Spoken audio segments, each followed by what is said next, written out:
এই যে এখন তুমি যেগুলি দেখছো যে মানুষগুলি, সে মানুষগুলি ফ্রেম হচ্ছে মানুষের, পুরোটাই পশুত্ব, ভিতরে পশুত্ব ভাব। তার কারণ মনটা এদের মূলাধারের থেকে স্বাধিষ্ঠান মণিপুর পর্যন্ত আপ ডাউন করছে। এখানে কামনা বাসনা কাম ক্রোধ এইখানে, তার উপরে তো উঠতে পারছে না। কেন পাচ্ছে না? যেটা আগে যে চতুরাশ্রমটা ছিল, ব্রহ্মচর্য, ফার্স্ট ব্রহ্মচর্য, সংযমতা, সেইটা করার পরে এইরকম একটা সংযমতা আসতো, একটা ধৈর্য ধরার আসতো, সেটা তো এখন উঠে গেছে না। তা এখন কি করবে? ওই ফ্রেমরূপী মানুষ হচ্ছে, কিন্তু ওর ভিতরে হচ্ছে পশুত্ব ভাব। পশুরা সারাদিন লিজস করে না, তা এখন সেই জিনিসটা তো নাই। সেই জিনিসটা যদি মহাপুরুষরা এসে বলেছে, কিন্তু এটা দেয় না। আসলে যিনি লীলা করছেন, সৃষ্টি যিনি করেছেন, তার তো একটা ধ্বংসেরও রাস্তা করতে হবে না। এই আর কি, এর ভিতরের থেকে যে কয়জন কেটে উঠতে পারে। তো সেই জন্যে প্রারব্ধ কর্মফল নিজের ভোগ করেই কাটিয়ে দিতে হয়। কিন্তু আবার একটা পদ্ধতি আছে, সেটা হচ্ছে কোটি কোটি জন্ম সাধনা করেও কর্মফল প্রারব্ধ কাটানো যায় না। কিন্তু যদি কারো তীব্র জ্ঞানোদয় হয়, 1 সেকেন্ডে ভস্মীভূত হয়ে যায় কর্মফল। তা সেই জ্ঞানোদয় হবে কি করে? আমাকে কারখানার থেকেই গন্ডগোল, জন্মের থেকেই গন্ডগোল, সেই মানসিকতা আসবে কি করে? আমার মা মাসিক হলে 7 দিন খুঁজে পাইতাম না, পাক্কা 4 দিন আমি কান্দিয়ে বেড়াতাম হাউ হাউ করে। আর এখন শুনছি যারা শিক্ষিত হয়েছে তাদের অনেকের উক্তি আছে কি, মাসিকের সময় পুরুষের সঙ্গে সহবাস করতে আনন্দ বেশি। তাহলে কি সৃষ্টি হবে তুমি বোঝো? এখন হচ্ছে সেই কাল, তো তুমি কি ভালো আশা করছো? এই হচ্ছে জগতের অবস্থা। এ তো কেউ খেয়াল রাখে না। এই যে 4 যুগের খবর তো জানো নিশ্চয়ই, শুনেছ তো? হ্যাঁ, কলিযুগের আবির্ভাব হয়েছিল শুক্রবার। এখন আগে 3 যুগের মানুষ কত লম্বা ছিল, কি করেছে, অ্যাক্টিভিটিস কি ছিল, সবই তো জানো। তো এখন কলির কথা কি বলেছে? এখানে অত্যধিক যারা দুর্জন ব্যক্তি তাদের প্রভাবান্বিত হবে, তারা সৎ ব্যক্তির খুব কষ্ট হবে। স্ত্রী স্বামীকে মানবে না, দুশ্চরিত্র হবে, কলহ প্রবণতা তাদের। এ তো আগের থেকেই খবর আছে।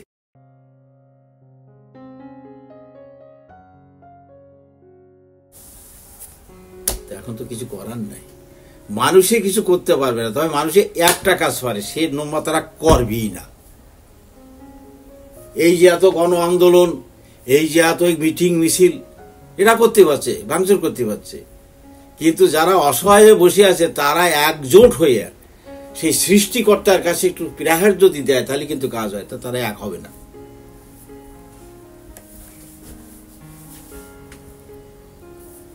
একটা অফিস প্রথমে 2-3 জন অবরোধ করলে পুলিশ দেখা যায়, তারপর একটু লোক বাড়াই বললে আরো কিছু পুলিশ নিয়ে আসে।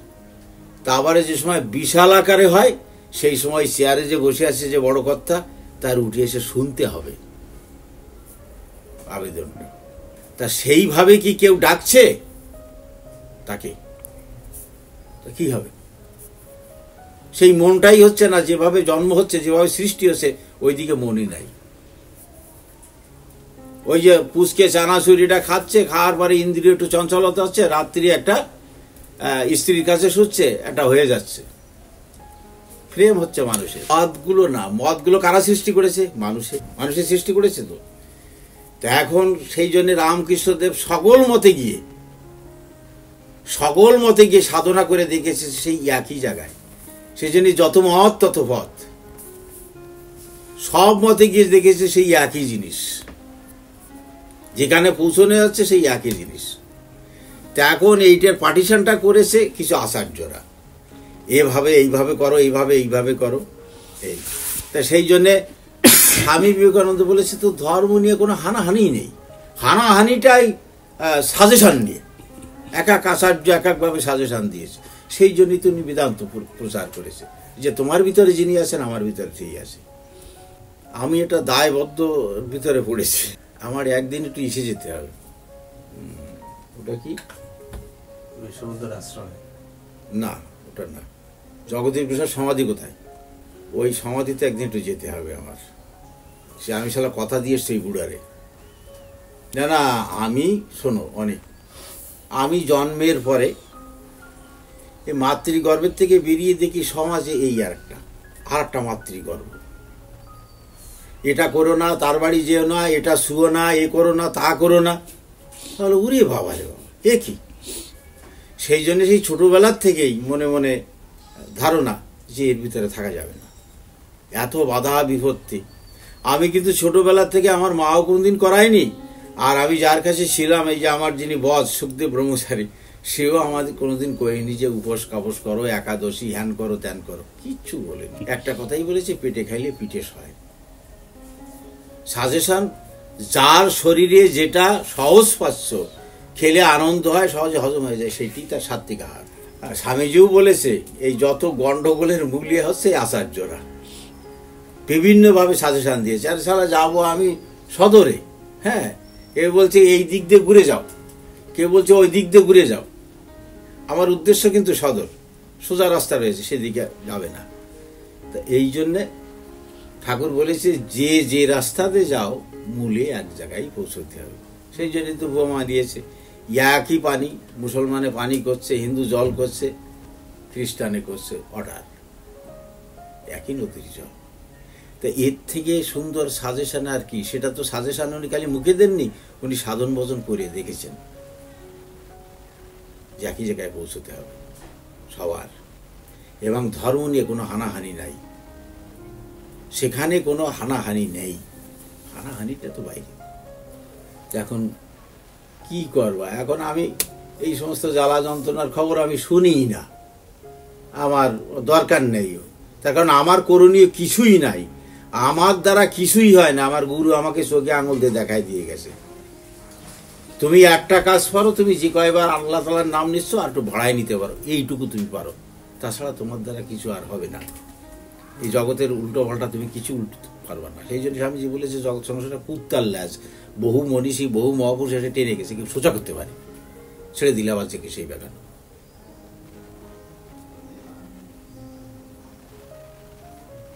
তা এখন এই যে দুর্যোগ, এরকম সময় কাজীর আমলে নবদ্বীপে সব খোল করতাল কাজীর লোকে ভেঙে দিচ্ছিল, কেউ নাম করতে পারে না। তারপর সেই অদ্বৈত আচার্য এত যুগ বাদে কেউ শালায় সেই রকম মানসিকতা হয়নি এখনো।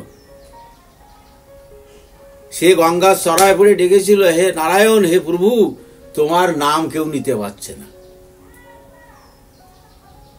তোমার নাম কেউ নিতে পারছে না, এখন কি করে তোমার নাম নেওয়া হবে, তুমি কৃপা করেছিল। তারপরে সে নারায়ণ তো মহাপূর্ব রূপ ধরে জন্মগ্রহণ, কাজী ঠাজি সব উল্টে গেল। তো এই যে মানসিকতাটা, এই যে যেটা, একটা গোপন কথা বলি, দাদা দীর্ঘদিন ধরে মহারাজের সাথে তো ছিল, আবার কিছু কিছু ভুল ত্রুটি করেছে, আমার কাছে স্বীকার করেছে। বলছে তারপরে শেষের দিকে কয়, আপনি যদি আগের থেকে আমার একটু ট্যাকেল করতেন তাহলে আমার এই দশা হতো না। আমি বললাম, দেখো, এটা যার যার এইখানের ব্যাপার, তোমার নিয়তি ছিল তাই, তোমারে কিভাবে ট্যাকেল করবে।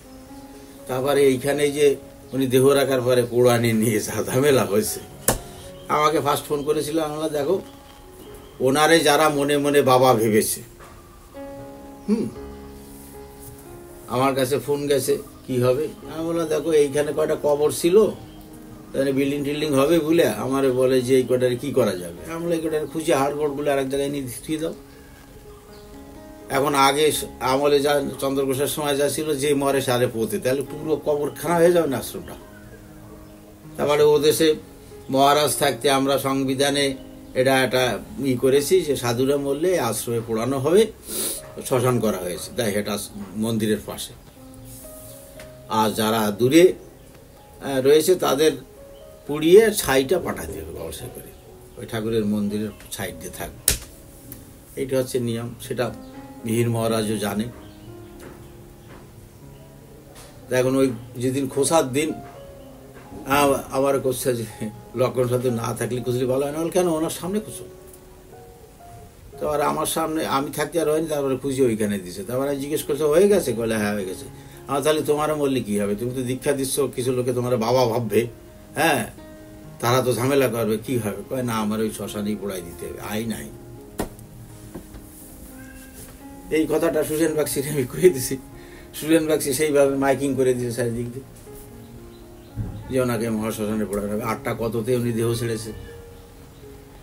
এখন তো মনে মনে যারা বাবা বানায় ফেলাইছে, এই যে গোসাই মারা কল, তারা তো আসা, সে কি বাইন আছে একজন, সে কয় কি সারা জীবন উনি আশ্রমে থাকলো, এখন বাইরের শ্মশানে কেন পোড়াতে হবে? অনেকই প্রতিবাদ। হ্যাঁ, কেন পোড়াতে হবে? তো এরা দিক দিশে না হয়ে নেহার শেষে ফোনটা ওনার কাছে দিচ্ছে। আমি বলে হ্যাঁ বলো, কি বলো? কয় দাদা, ওরা সারা জীবন উনি আশ্রমে থাকলেন, এখন বাইরের শ্মশানে কেন পোড়াবো? আমরা কোথায় পোড়াতে চাও?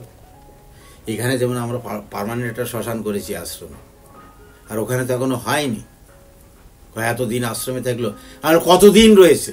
আমার ইসাপুরে যত প্রাক্তন সন্ন্যাসীরা মারা গেছে সব সরকারি শ্মশানে পোড়ায়, তাই ছাই রেখে দিয়েছি আমি। সেসব আমাদের শ্মশান হয়নি। তা তোমরা কি করতে চাও বলো? কেন আমাদের মনে চাইছে আশ্রমের ভিতরে পোড়াও যায় না? আমরা হ্যাঁ যায়, যদি মিউনিসিপ্যালিটি পারমিশন দেয়, পাবলিকের কোনো অবজেকশন না থাকে, পোড়াও। কোনো কিছু করতে পারিনি। শেষে সেই সন্ধ্যের সময় নিয়ে সেই শ্মশানে উঠেছে। এইগুলো করে কি জানো? আমার ঠাকুর কইত, পূর্ববঙ্গে আসছে গোসাই মরা কল, তোমার আচার্য করে দীক্ষা দেওয়ার পারমিশন করা হয়েছে, তুমি কিন্তু বাবা না, গুরু না, কিন্তু তলে তলে কিছু লোক বাবা বানায় ফেলায়, গুরু বানায় ফেলায়। গন্ডগোলটা এখানে। আর যদি এই আশ্রমের ভিতরে পোড়াতে পারতো না, ঝামেলা আরও ছিল। হয়ে গেলে ওই যেগুলো ওই চোখে দেখে তারা কোথায় এনে একটা মন্দির করতে, এই হচ্ছে ব্যাপার। সেটা হলো তো এই আর। তা এখন আমি প্রার্থনা করি সবার একটু জ্ঞানোদয় হোক। সব তো ঘোর অজ্ঞানের মধ্যে রয়েছে, হ্যাঁ, একটু জ্ঞানোদয় হোক। আর আমারও সমস্ত ভালো ঢালো লাগে না ওই কান্নাকাটি টাটি। কেউ মরে গেলে ওই যে মরা কান্না আমি চোখে দেখতে পারি না। কি হবে, একটা পরিশ্রম করলে একটা ফল আছে, তুমি ওগুলা দিয়ে পড়েছো, তুমি এখন একটা চাকরি উকিল হতে পেরেছো, তা সব একটা কাজের ফল আছে। ওই কাজটার কি ফল আছে আমার বলো? হ্যাঁ, আমি কানলে যদিও বডিটা আবার ফিরে আসে, জীবিত হয়, তাহলে কাঁদতে পারি, তো আসবে না। কেন কানবো? উল্টো বোঝে সবাই, সবাই উল্টো বুঝলো রাম। কি করবা? ঠাকুর নিজে বলেছে ফরিদপুর ডিস্ট্রিক্টে পুঁটি মাছের মতন ঝাঁক মহাপুরুষ আসছিল। কি করতে পেরেছে এই মানুষের? কি করতে পেরেছে? তারা তো সাজেশন দিয়ে চলে গেছে স্কুলের শিক্ষকের মতো। শুনেছে কেউ এই কান্দে ঢোকে, এই কান্দে বেরিয়েছে। পরিস্থিতি এখন অনেক যে সমস্ত ভাবো যে কয়বার আল্লাহর নাম নাও তার থেকে একটু বাড়ায় নাও, আর সেইখানে বিরাটটা দাও যে এইরকম করলে গুলি গলা ফোটে না। আমি তো 71 সালের পরে আমি তো এই ডিসিশন নিলাম যে ছোটবেলা থেকেই প্রতিবাদ করে এসেছি। এখন তো প্রতিবাদের সিস্টেম পাল্টাতে হবে। এখন বাংলা মদ হচ্ছে 20 টাকা এক বোতল, আর একটা রিভলভার 200 টাকা। সে এক বোতল মদ একটা রিভলভার দিয়ে কয়েকটি এইটা খাই, ওর একটু হুট করে দিয়ে। সেটা দেখলাম তো এখন যুগ এসেছে এইখানে। তাহলে কি করতে হবে? তাহলে এমন লোকরে বলতে হবে যার এমন শক্তি আছে ওইটা ফুটবেই না।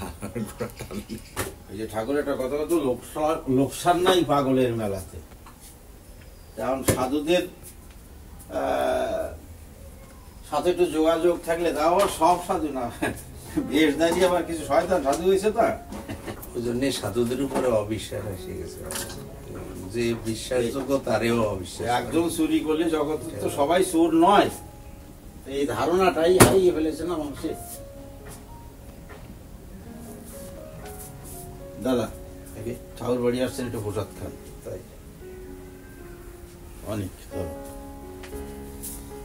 অনেক পিছনে জল আছে দেখুন। বাবা খাওয়া এরা তো দেখে চিনতে পারে কি রকম আধার, ও যেদিকে মোড় গেছে একটু ঘুরে দিলেই ওর কাজ হয়ে যাবে। আবার বলেছিল হ্যাঁ আমি দেখাতে পারি, তোর স্ত্রীকে দেখাতে পারি। খাওয়াটা বলছিল হ্যাঁ আমি যা বলবো শুনতে হবে, সামনে আসলে কিন্তু স্পর্শ করতে পারবি না। সেই শাড়ি পরা, সেই কিছু করা, ওর এক জায়গায় বসিয়ে ঠোকা দিয়ে দিয়েছিল। কাছে আসার পরে আর পারেনি, জোরে গিয়ে ধরতে গেছে, জড়ায় ধরে দেখেছে মা, স্বয়ং মা কালী, স্ত্রী নাই। এই টার্ম নিল। বাংলাদেশ আর আমাদের পশ্চিম বাংলায় মানুষ মূল্যায়ন করতে পারবে না যে একটা সাধক একটা সাধারণ মানুষের থেকে অনেক ডিফারেন্স, এটা মূল্যায়ন করতে পারে। কিন্তু বাংলার বাইরে এটা মূল্যায়ন করতে পারে। যেটা প্রকৃতির নিয়মের বিরুদ্ধে কাজ, প্রকৃতির নিয়মের বিরুদ্ধে সিদ্ধি লাভ করার আগে প্রতিটা সাধকের কাছে নির্দেশ আছে স্বয়ং সেইখান থেকে যে হ্যাঁ তোমাকে আজকে এই শক্তি জাগরিত করে দেওয়া হলো, কিন্তু প্রকৃতির নিয়মের বিরুদ্ধে তুমি কিছু করতে পারবে না। যদি করো তো কিন্তু সেটা থাকবে না।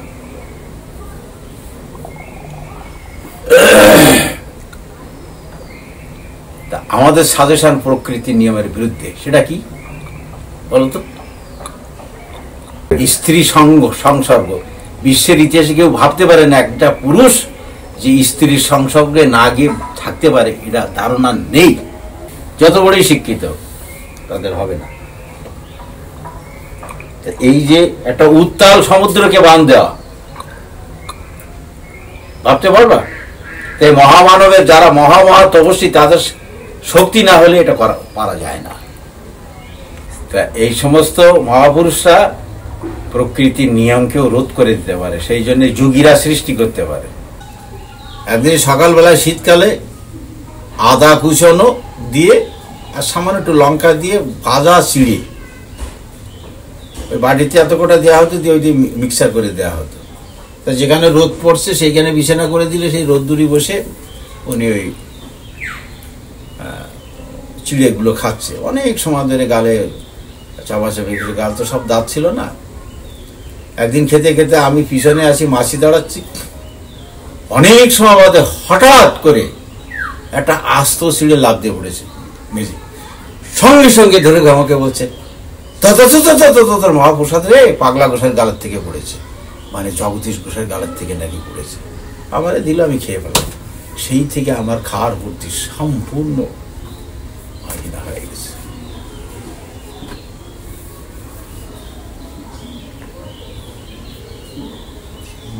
আর এই যে কামের জন্য তোমরা সংসার টংসার করেছো না, হ্যাঁ, ওই একদিন একটু নেনুতে হাত দিয়ে দিয়েছে, কোথায় চলে গেছে তার কোনো ঠিক নাই। পুলিশ সাথ হয়ে গেছে। হাজার হাজার মেয়ে ল্যাংটা করে যদি ঢুকিয়ে দাও, আমার কিছু করতে পারবে না। এদের কাছে এই সম্পত্তি। পৃথিবীতে সব থেকে ভালোবাসে মা বাবা সন্তানকে। চিরতরে সেই মা বাবার ভালোবাসাকে উপেক্ষা করা যায় কোন ভালোবাসা পেলে? রামকৃষ্ণ দেবের একটা কথা আছে, সাধুদের বলতো, দেখো যারা খানদানি চাষি, মানে পূর্বপুরুষ 4 পুরুষ ধরে যারা চাষবাস করে, 1 বছর ফসল মরে গেলে তারা চাষ ছাড়ে না। কিন্তু যারা সিসকে চাষি, তারা জমি যদি 1 বছর ফসল না হয়, চাষ করতে যায় না। তা সাধুদের বলতো, একবার অভ্যেস করে যদি না হয়, খানদানি চাষি হও, বারে বারে করো, বারে বারে করো, বারে বারে করো। আর মানুষ যে অ্যাক্টিভিটিজের পরে যদি পড়ে যায়, সেই অ্যাক্টিভিটিজের পর যদি ধরে রাখে, আবার তুলে দেয়। রাধাগঞ্জে ওরা নিয়ে যাবে, আমার যার ইচ্ছে। এই ক্যাসারির মতি আমার আর মন বসে না। আমার এখন মনটাকে যেখানে গেছে, লোক মানে পোক, এরকম একটা ভাব হয়ে গেছে ভিতরে। ওই যাবো, আমার জগদীশ গোসাইয়ের একটা সমাধি আছে, সাধকরা সব তবলকিকে সাধনা করতে। আমি 2 বার ঢুকেছি ওখানে, ঠাকুরের সাথেও দেখা, আর ওনার সাথে বিশাল ধমক দিয়েছিল আমাদের। মানে আমি লাস্ট বার তো আমার আর ব্যাক করার ইচ্ছে ছিল না, ঠাকুর অনেক বুঝিয়ে টুঝিয়ে পাঠিয়েছে। কে না আসতে ইচ্ছে করে না পৃথিবীর অন্যটা কান্ট্রি। সেইখানে যাওয়ার পরে মানে অ্যারেঞ্জমেন্ট হচ্ছে, ঠাকুর অনুষ্ঠানটা পরিচালনা করছে। আমি জিজ্ঞেস করি কিসের অনুষ্ঠান ঘটাচ্ছ? তার সাথে ঠাকুর বলছে, হ্যাঁ রে আমি তো ভাবছিলাম তোর কথা। আমি ভাবছো বললে দিয়ে আমি চলে আসতে পেরেছি।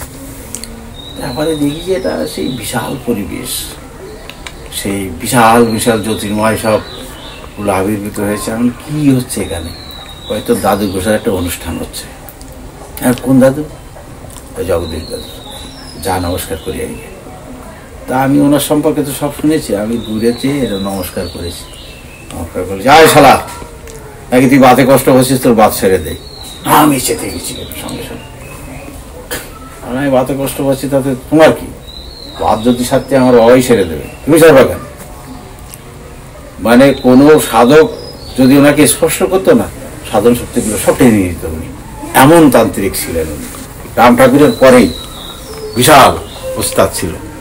তারপরে শেষে এক কথা দিকে করার পরে বলছে, শালা তুমি কতবার বাংলাদেশে গেলে, কতবার বাংলাদেশে গেলে, আমার জানে ভূতে ধুয়েছে, সেখানে তো একবারও গেলে না।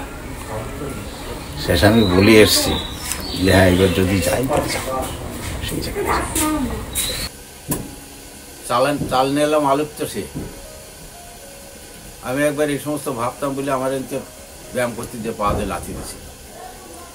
তাহলে আদার ব্যাপারে জাহাজের খবর নাও। এই আশ্রম যে সময় হয়েছিল তোমার সাথে আলোচনা করে হয়েছিল নাকি? ভবিষ্যতে কি হবে সেই ভাবনা তোমার ভাবতে করেছে, এটা তোমার কাজ তুমি করো। রামকৃষ্ণ দেবের কথা, শালা তুই এই দান করেছিস, তারে দান করেছে শালা। নারায়ণ তোর দরজায় আসছে ভিখারি রূপ ধরে, তুই কিছু দিয়ে তুই নিজে ধন্য হ। তুই দান করার কে রে? জগৎটা কি এতটুকু? এই একই কথা।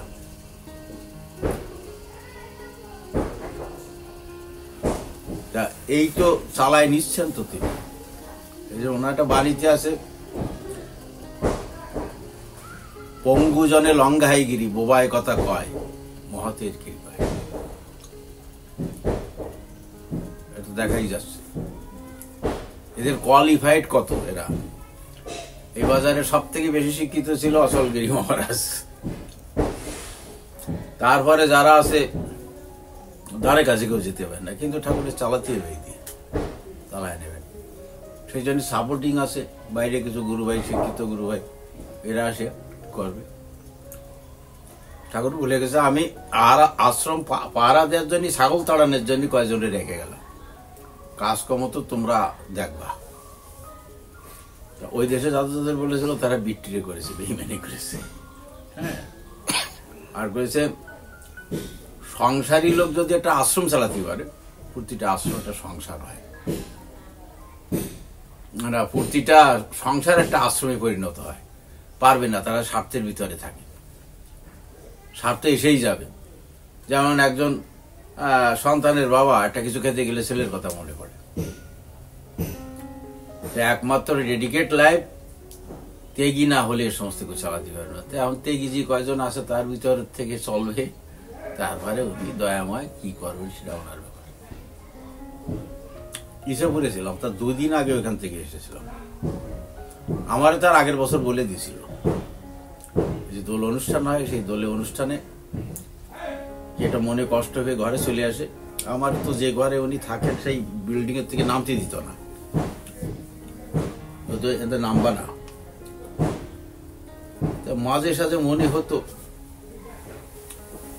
আসলাম একটু উৎসব টুৎসব কিছু দেখতে দেয় না আমারে, কি করে উনি, কি লীলা করে।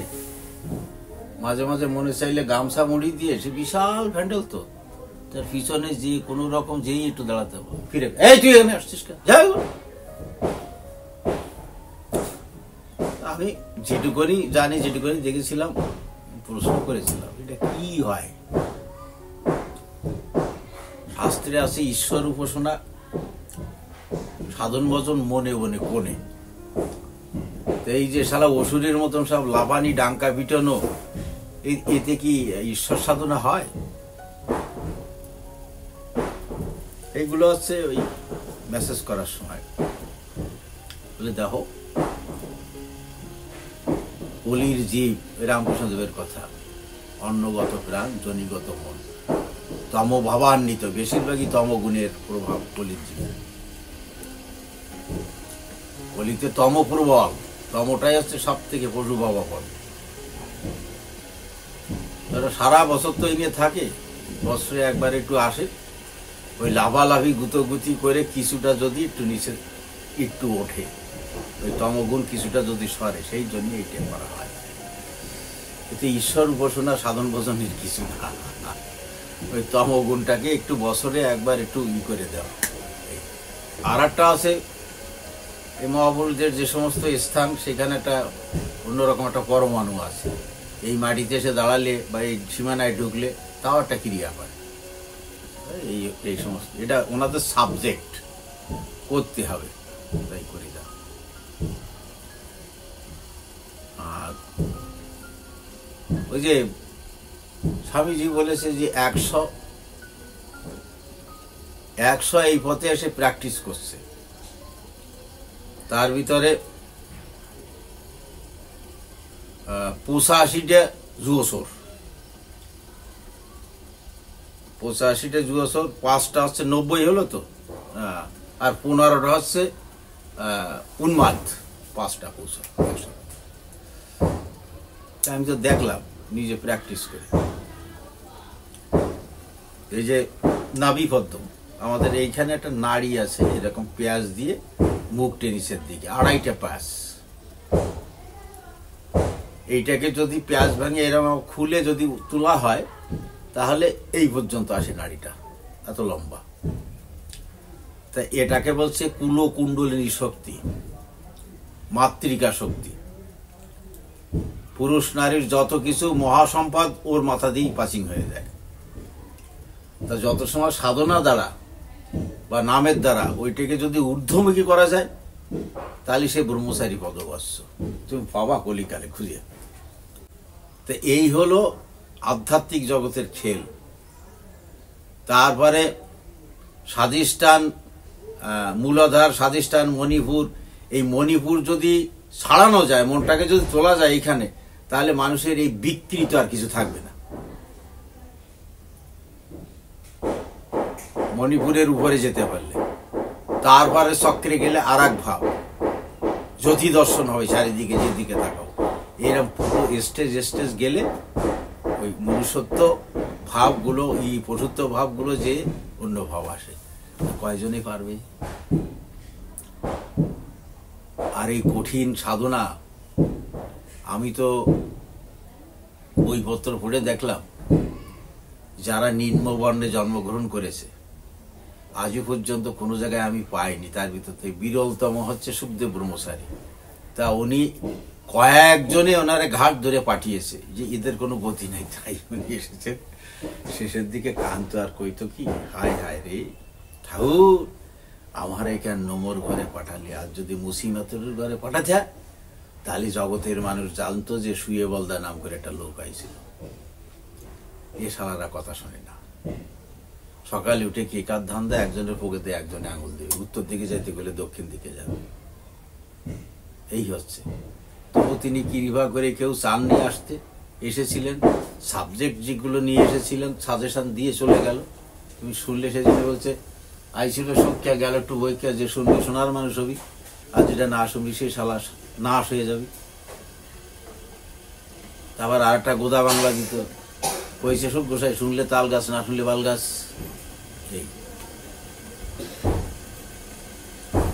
এই হচ্ছে পরিস্থিতি।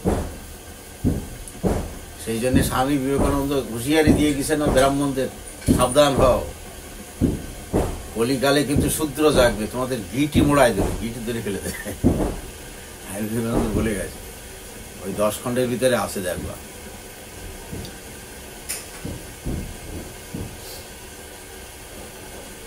আমি 5 বছর বয়স থেকে শত্রুদের সঙ্গে লড়াই করছে ভিতরে 10টার সঙ্গে। এখনো পর্যন্ত বলতে পারবো না যে আমি জয়ী হয়েছি, বলা যাবে। ঠাকুর একদিন ব্যায়াম করতে করতে কয় কি, সাধু হবি না? অত কঠিন কাজ কি করতে যাবো?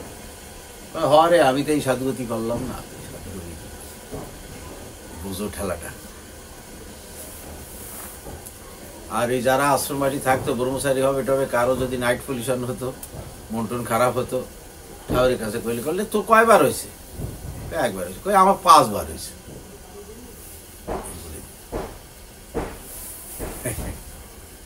জিনিস একখানা। সেইটা তো বারে বারে বলেছে যে দেখো পৃথিবীতে ঘুরলে জলের পরে হাঁটা সাধু বাবা, আকাশে ওটা সাধু বাবা, মাটি সোনা বানানো সাধু বাবা, শুয়ে বলতে একজন।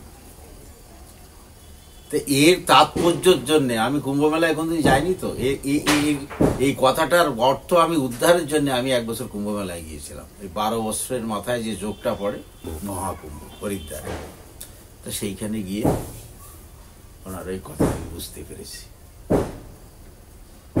ওনার সব থেকে বড় সাজেশন ওই একটাই সাজেশন, সেটা হচ্ছে বাচ্চা থেকে বৃদ্ধা পর্যন্ত যত নারী বল্ডি আছে, যদি মাতৃচোখে দেখতে পারো, যদি মাতৃভাব ভিতরে ওঠে, তাহলে এই বাজারে কাটিয়ে উঠতে পারবো, তা নাহলে রেহাই নেই। তো ওনার জীবনী তো সব ঘেটে ফেলেছে, 7 থেকে 13 আমাদের দেশে, তারপরে পরপর জীবনে ঘেটে দেখেছি উনি কোনোদিন নারীর সেবা নেননি, কোনোদিন কোনো নারীকে দিয়ে পদসেবা করাননি, আর যেখানে চলে এসে কোনোদিন কোনো নারী নিয়ে চলেননি। এইগুলো শুয়ে বলদা। কুম্ভ মেলায় যেয়ে দেখি কি যারা যারা সব বড় বড় নামধারী বাবা, যে সময় প্রসেশন হচ্ছে, প্রসেশনটা হচ্ছে একটা আঁকড়া বসে, ওই যে 1000 বিঘে জমিতে এক এক সম্প্রদায়, এইটা নিম্বাক, এটা জুনা আঁকড়া, এটা অমুক আঁকড়া তমুক আঁকড়া, এরম সেই সমস্ত প্যান্ডেলগুলি, সে আমি ভাবতাম যে আঁকড়া মানে কোনো রকমই, যাইয়ে দেখিতে রাজ ঐশ্বর্য।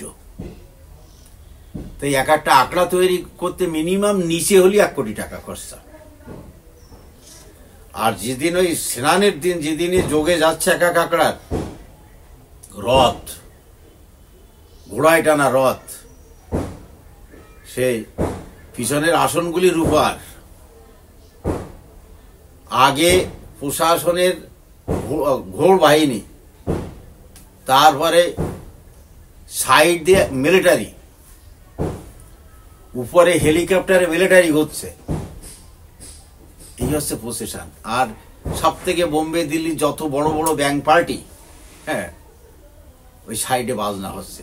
তাতে আমি একটা অ্যাকাউন্ট করলাম, যেখানে আঁকড়াটা হয়েছিল ওইখান থেকে ফার্কি পেয়ারি ঘাট পর্যন্ত যেতে যেতে আপ ডাউন করে স্নান করে আবার আঁকড়ায় ঢুকিয়ে দিতে 6 থেকে 7 কোটি করে টাকা খরচা। তাহলে সংসারের থেকে বেরোই এসে লেংটি পড়লাম।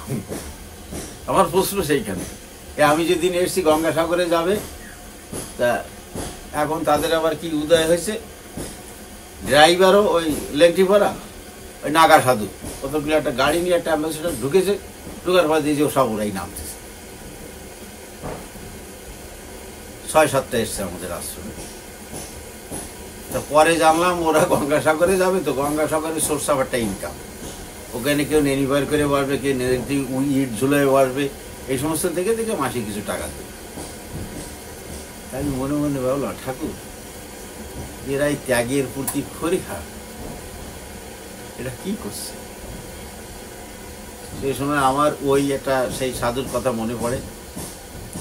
খুব ছোট্ট বাচ্চা অবস্থায় এক সাধু দেহ ছাড়বে বলে একটা চেলা তৈরি করবে, কোথার থেকে একটা চেলা নিয়ে চলে গেছিল, ছোট্ট অবস্থায়, সেই গুহার ভিতরে থাকে। ওই সাধু একটু দেখাশোনা করে। যেদিন ওরে সন্ন্যাস দেয়, সন্ন্যাস দেওয়ার পরে 3 দিন ভিক্ষা অন্ন খেতে হয় তারে গিয়ে। তারপরে ভিক্ষা করতে পাঠিয়েছে। 2 দিন করার পরে তারপরে এক লোকালয় ওই ভিক্ষা শিখতে গেছে, ভিক্ষাং দেহিকে দরজায় যেই ই করেছে, ও জীবনে কোনদিন নারী মূর্তি দর্শন করেনি, কিন্তু ছেলেটা সন্ন্যাস নিচ্ছে। এখন সেই যে মাতাজি এসেছে ভিক্ষা দিতে, সে পূর্ণ গর্ভবতী, বুকের দুধ দুটো খুব উঁচু হয়েছে।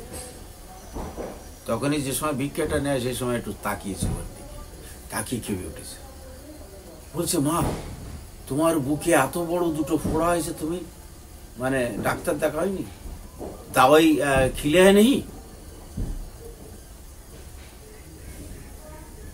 সেই সময় সেই মাতাজি বলেছে, দেখো বাবা, এই দুটো ফোড়া নয়। কি ওখানে? যে আমার পেটে একটা মনুষ্য জীব আসবে, সেই জন্য ভগবান তার জন্য এই খাবারটা ওখানে তৈরি করে দিয়েছে।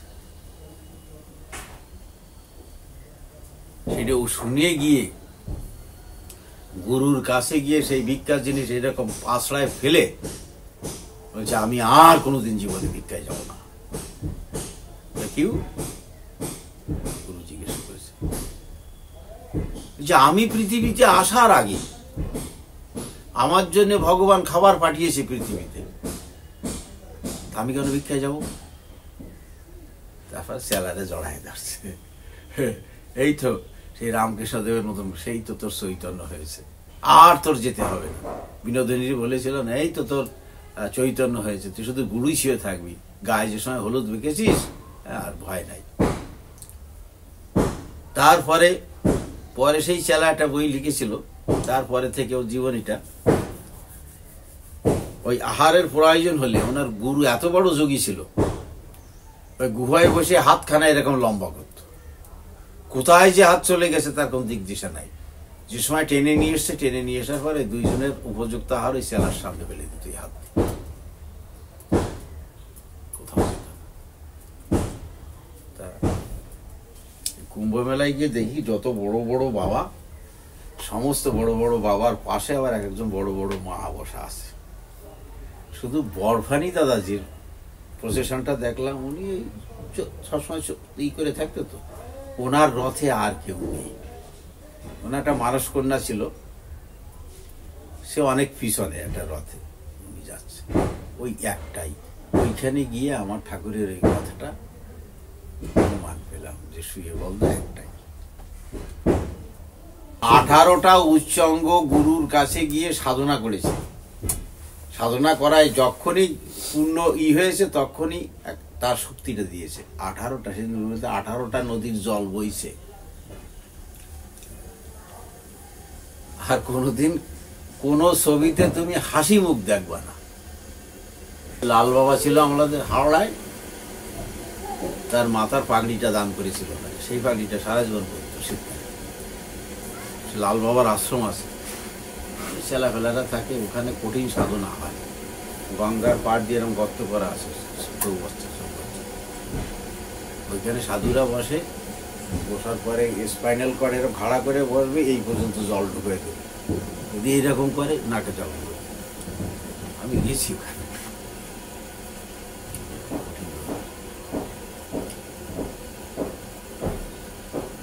আর কেউ কিছু লেখাজোখা শুনলে লিখবে, সেগুলো খেপে যেত। ও শালারা, আমার জীবনে তোরা কি জানিস? সে আমার জীবনে আমার মুঠি না, তোরা কি জানিস? আচ্ছা, ব্রহ্মচর্য বইটা শেষ হয়ে গেছে পড়া, কি বুঝলে টুঝলে? তারা সেই জন্য আমরা 200-300 ছেলে রাখি। আমার কথা আছে, তার ভিতরে কি দুটো একটা যদি হয়, সেইটাই সাধনা। পড়ে টড়ে যদি কারো সেই প্রেরণা জাগে, সেই চেষ্টা করে, তাহলে 1000-এর ভিতরে 2-একটা হবে। ওই যে জ্ঞানগঞ্জ থেকে নিমানন্দরে পাঠায় আধার কুড়োতে, বিশুদ্ধানন্দরে নিয়ে গেছিল রমনার কালীবাড়ির থেকে। তো এটা মাঝে মাঝে ওরা আসে আধার খুঁজতে, যেটা আধার পায় নিয়ে চলে যায়, ওখানে নিয়ে ট্রেনিং দিয়ে দেয়, শিখাই দেয়। এই আর এই কঠিন। উনি দেহে থাকতে বলতেন, কাউকে জিজ্ঞাসা করলে যে আমার সামনে আসো, সামনে বসে করিয়ে দিচ্ছি। আর আমার ঠাকুর সম্পর্কে ওই অচলগিরি মহারাজ ছোটটা বই লিখেছিল, ওইটাই শেষ। এর ভিতরে আর একটা বই লিখেছিল ভক্ত বিমল দত্ত, সামনে বসে বসে। এই দুটোই। আর যে যা লিখেছে ওই পচে যাবে, হ্যাঁ, আলমারি ভর্তি রয়েছে যে যা লিখেছে। ওখানে পড়া আমরা সামনে পড়ে শুনেছিল, কয় এই এর মধ্যে সব আছে, আর দরকার নেই।